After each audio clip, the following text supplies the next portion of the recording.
Dear learners, in continuation to our discussion on basic rules of academic writing, here we will discuss results and discussion and other things. Now, results. Results is a section in which we deal with the outcome of our problem treatment of our hypothesis. In the results, we report the evidences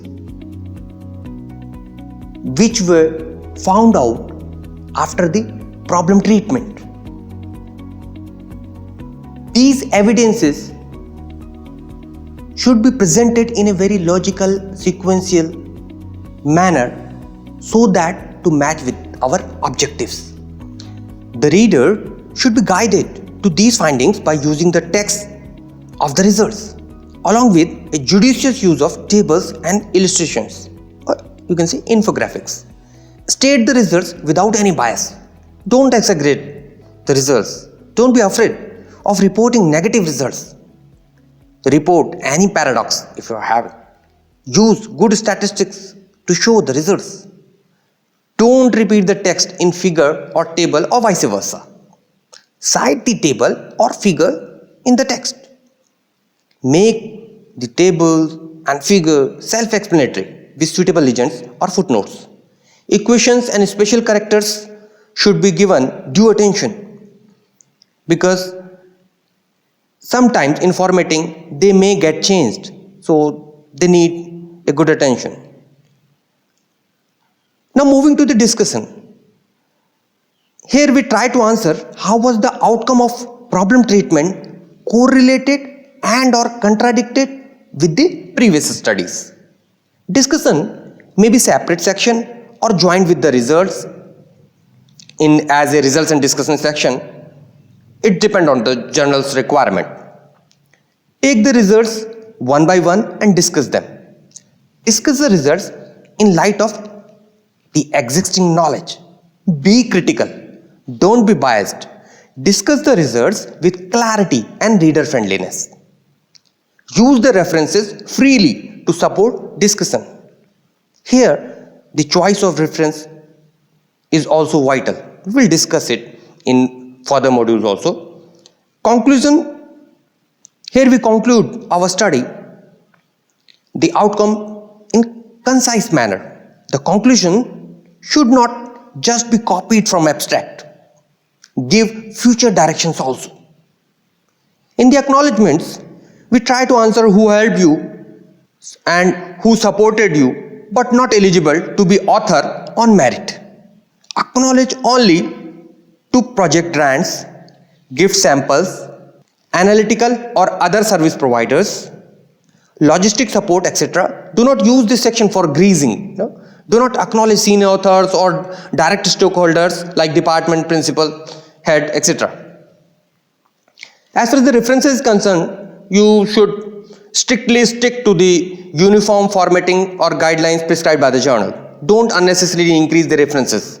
Spell author's name properly because he may be one of the reviewers and none wants his name printed wrong.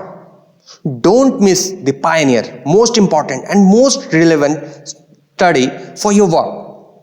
Do not forget to cite latest references. Limit the references as per the need of your article. Review articles are expected to give as much as references, but it also depends on the journal requirement. Now moving to the editing and revising. The step includes the major alterations. Fill in gaps, correct flaws in logic, restructure the document to present the materials in the most logical form. Polish the style here. Refine the text. Then correct grammar and spelling. Format the document. Make sure that your manuscript is attractive and easy to read.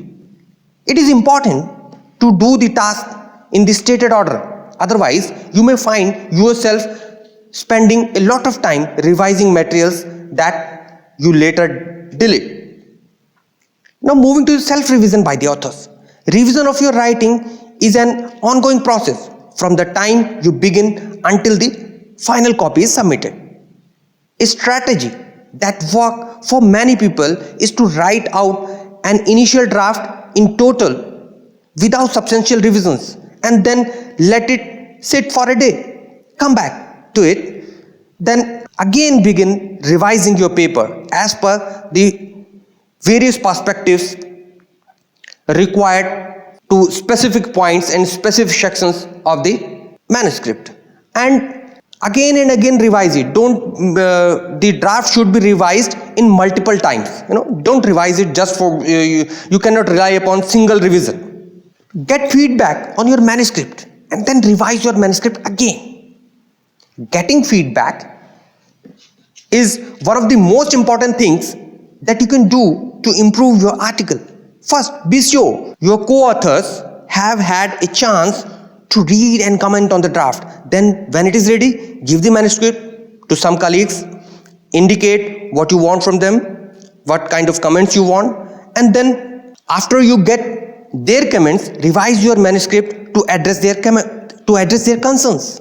Do not submit your manuscript until you feel it is ready for publication. Once it is accepted, further changes in your manuscript will be difficult and may also be costly.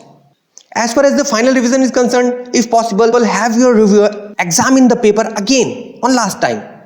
Co-authors should check the final draft to make sure it satisfies their expectations. If all the changes have been made to everyone's satisfaction, make one last check to overall appearance of the document to catch any break or any kind of inconsistency, page breaks, etc. Now moving to the submitting the manuscript and follow-ups. Once you've prepared the final version of the manuscript, you should send the manuscript to the editor of the journal as early as possible. The following steps are needed for the same. Identify mode of submission, online or offline. Prepare a good cover letter. Prepare a simple, short but effective cover letter for the manuscript submission, addressing the editor of the journal with short description of your study and why it is important. Provide copyright, submit or upload your manuscript in the suitable file format. Address the comments of the reviewer point to point. Your rebuttal letter is very important. You should address each and every comment very wisely and very effectively. Understand what the fault is there and try to overcome it. Plan and write a good rebuttal letter. Be alert on submission of revised manuscript deadline. Be on time to return the sent file version received for final checking. Be careful in proofreading.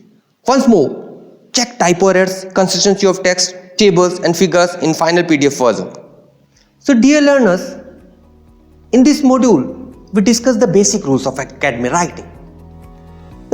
As you might have got the essence that you are writing for other person. It may not be like that in the Sanskrit sloka that swayam likhati, swayam na pathyati. You have to be reader friendly. So stick to the basic principle: simplicity, effectiveness, clarity. That will make your article a quality article apart from the technical things. Technical things are different. So you have to stick to these basic rules when you are writing for your publications. Best of luck for your publications.